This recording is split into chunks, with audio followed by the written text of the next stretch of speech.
July 8th, 2016 was one of many triumphant days on Parris Island, South Carolina. It was a day that my cycle of 3rd Battalion Lima Company became Marines after 3 long months of intense hardship and conditioning. We were stripped of old bad habits and were given the training and knowledge necessary to be a part of one of the greatest fighting forces.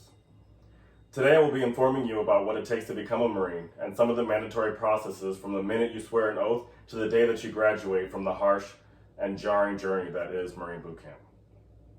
As a Marine myself, I certainly have an interest in this topic, and it has inspired me to conduct further research on the many challenges that are faced on this journey.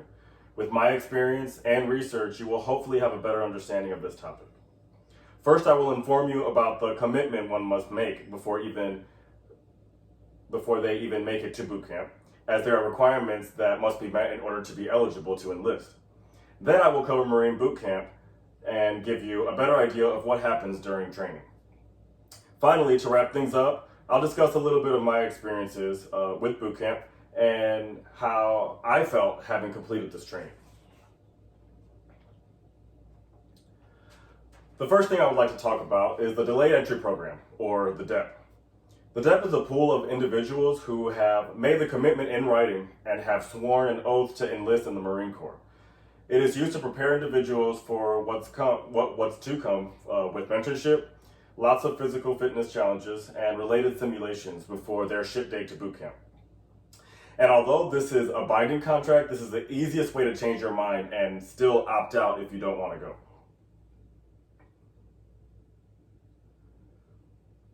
Now, according to the official Marine Corps website, marines.mil, before you can even make this huge commitment, you must meet the initial requirements before you are even considered. You must be at least 17 years old at the time of enlistment. You must have not reached your 29th birthday upon the start of boot camp. You must provide proof of legal residency, and you must pass a physical exam, a drug test, and a background check. You must have a high school diploma or GED.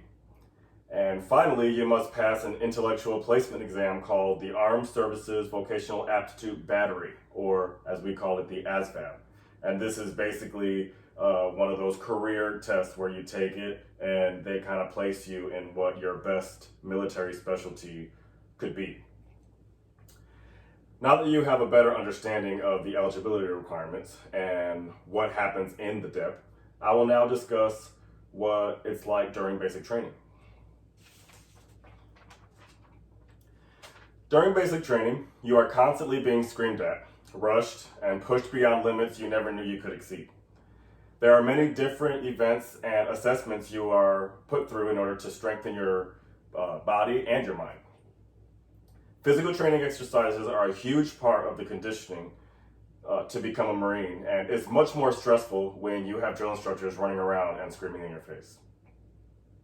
Other major physical events include a confidence course, which is meant to build courage through various challenging mental and physical obstacles.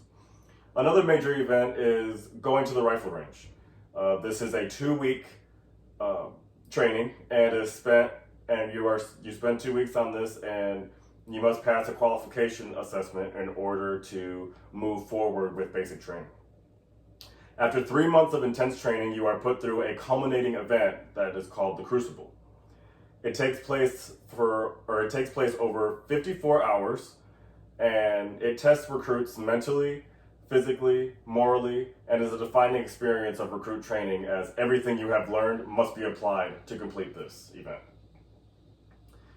Now that we have covered basic training, I will now dive into my own experiences. When I first started basic training, I was not in the best physical or mental state. I was a bit overweight. I was afraid of heights.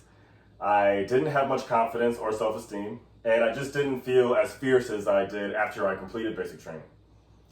I was stripped of everything that held me back, and gained a newfound sense of confidence. I now love to work out.